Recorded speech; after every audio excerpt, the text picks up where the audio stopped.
atelier. Alors justement, nous sommes aux Journées hypnotiques de Biarritz et tu y as fait un atelier et en discutant, on a parlé d'un exercice que tu avais fait pendant cet atelier qui est intéressant. Est-ce que tu peux nous l'expliquer? J'ai mis au défi des gens qui sont formés entièrement à l'hypnose et à la communication thérapeutique, de faire ce que je fais tous les jours, c'est-à-dire de faire de la communication thérapeutique avec un patient en détresse vitale, avec une équipe dont on ne connaît pas les membres. Et donc je les ai mis au défi de prendre en charge un ou une patiente qui était en tachycardie supraventriculaire, avec des symptômes importants de détresse respiratoire, et une équipe avec un médecin, 2 infirmiers ou infirmières devait prendre en charge ce ou cette patiente.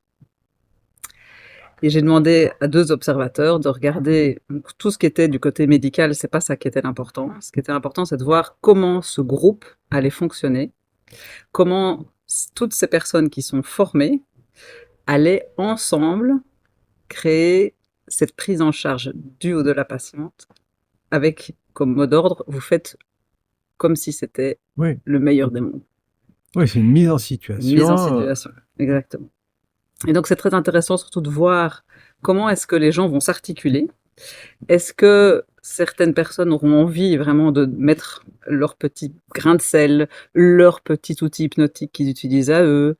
Comment est-ce qu'on va faire pour ensemble, alors qu'on sait tous ce qu'est la meilleure prise en charge, comment est-ce qu'on va faire pour faire ça tous ensemble? Parce qu'effectivement, des fois, il y a des inhibitions et je me souviens des mises en situation sur des mannequins pour apprendre Mmh. la réanimation. Exactement. Et effectivement, souvent, il faut qu'il y ait un leadership qui prenne le dessus pour que l'équipe fonctionne. Ça rassure tout le monde, y compris d'ailleurs celui qui prend le leadership ou celui ou celle, hein, parce que heureusement, il n'y a pas que des hommes. Mais ce qui est très intéressant, c'est de le faire non pas sur des situations psychologiques, de prise en charge psychologique. Parce que ça, c'est très rarement abordé. C'est vrai. Ici, j'aborde pas cette partie-là. Mais c'est surtout ce qui s'est relevé ici, hein, aux journées hypnotiques Oui, de Biarritz. Ce qui était très intéressant, c'est de voir que les groupes qui ont fonctionné ont vraiment eu ce devoir de réserve comme ça, de respecter ce qui a déjà eu lieu au début de la prise en charge de ces patients. oui, bah, si on commence à se tirer dans les pattes, dire: «Mais c'est Voilà. pas c'est de la non».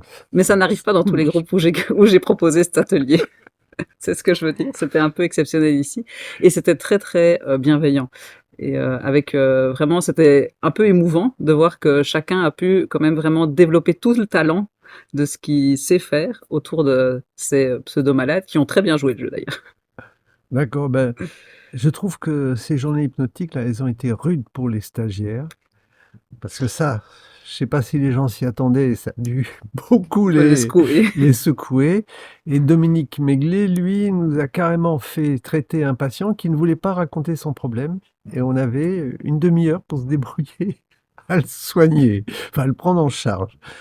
Et il y a eu plein d'ateliers comme ça. Bah écoute, merci pour l'explication sur cet atelier. J'espère que ça se développera peut-être en France aussi.